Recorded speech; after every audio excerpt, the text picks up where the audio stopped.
Close your eyes and imagine the quiet of night. Stars scatter across the sky like silver lanterns, and a soft wind whispers through ancient lands. Tonight, you are not in the noise of the modern world. You are stepping into another time, a world of poetry, wisdom, and the gentle presence of a soul who saw the universe not as chaos, but as music.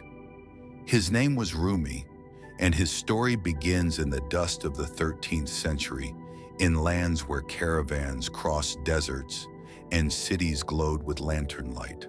Rumi was born in Balkh, a place alive with scholars, merchants, and mystics. His father was a teacher, a man of great wisdom, who guided young Rumi with kindness.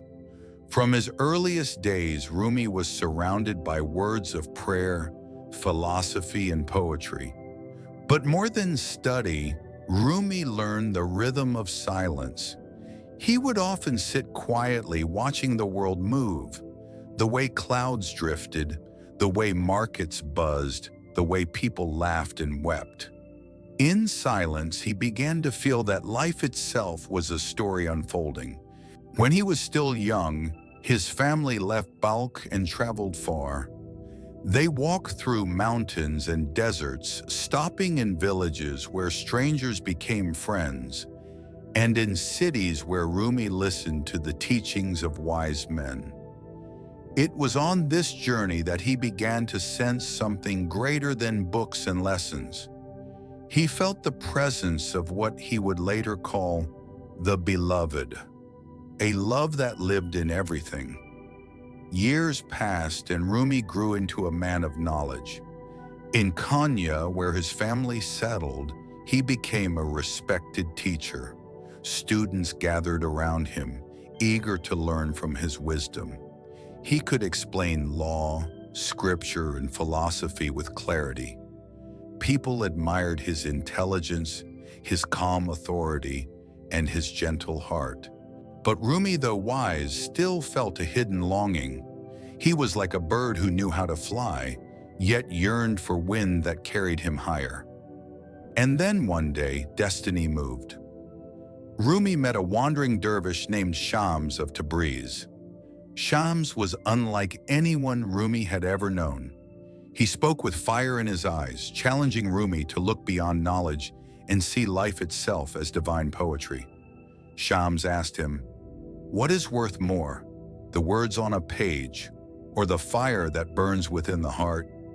This question shook Rumi's world. All his years of study seemed like rivers, but Shams pointed to the ocean. From that day, Rumi was no longer the same. He began to see God not as distant, but as present in every face, every song, every whisper of the wind. He would walk through markets and see love hidden in the laughter of children. He would hear a drum beat and feel the universe dancing. This is how the poet was born. Rumi began to write verses that poured like water from a hidden spring. Each word carried not just meaning, but music. He wrote, "Stop acting so small. You're the universe in ecstatic motion." And so, as you lie here tonight, remember Rumi's beginning. A boy born to wisdom, a man respected for knowledge, and then awakened by a meeting that changed everything. His story teaches us that life will always bring us mirrors, people and moments that show us there is more. Rumi's lesson is simple. There is always a deeper love waiting beneath the surface of things.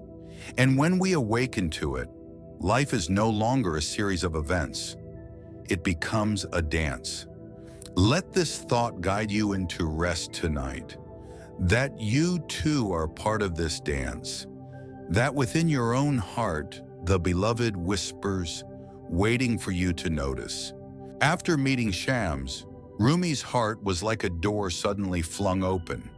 Words poured out of him, not like lessons, but like rivers of music. His students who once came for rigid philosophy now sat in awe as Rumi spoke in verses that lit their souls. He no longer taught from books. He taught from the fire within. He wrote of longing, of the divine beloved, of the dance between the human soul and eternity. His lines carried the fragrance of roses, the silence of stars, and the cry of hearts that yearn for unity. Try to accept the changing seasons of your heart, even if it feels like winter. Who knows what spring waits beneath? Rumi's transformation gave birth to a new practice. In moments of ecstasy, he would begin to turn, slowly, gently, his arms reaching outward as if to embrace the sky. Around him, his students began to join, turning in rhythm, spinning with grace. This became the dance of the whirling dervishes. A meditation in motion, a prayer expressed in movement. Their spinning symbolized the orbit of planets, the flow of love, the rhythm of surrender. With every turn, the ego dissolved, leaving only the presence of the beloved. Even today, centuries later, that dance still carries Rumi's breath, reminding us that love is not static. It is a motion, a rhythm, a surrender. But rhythm flows both ways. One day Shams disappeared. Some say he was killed, others that he vanished into the mystery of God. Whatever the truth, Rumi's heart shattered. Yet even in sorrow he found poetry. His grief became verses that echoed across centuries. Where another might have turned bitter, Rumi turned deeper into love. He discovered that the beloved he sought in Shams was not gone. It lived within him, within everything. He wrote, "Don't grieve. Anything you lose comes round in another form." As years passed, Rumi continued to write. Thousands of verses poured from him, creating the Mathnawi, called the Quran in Persian. His poems spread across lands, across centuries, reaching hearts far beyond his own time. His legacy was not just words, but a way of seeing that love is the essence of all things, that surrender is strength, and that the divine is as close as your own breath. And now as you lie here, let his story become your comfort. Rumi's life was not without pain, but he transformed every shadow into poetry. He turned longing into love, loss into surrender, movement into prayer. Tonight, his lesson whispers to you, whatever happens in life, you can meet it with love. Every loss, every joy, every silence is a doorway to the beloved. So as your body grows heavy and your mind softens into sleep, remember that you are not small, not forgotten, not alone. You are a part of the same rhythm that spun Rumi into dance. You are a verse in the same poetry written by the hand of eternity.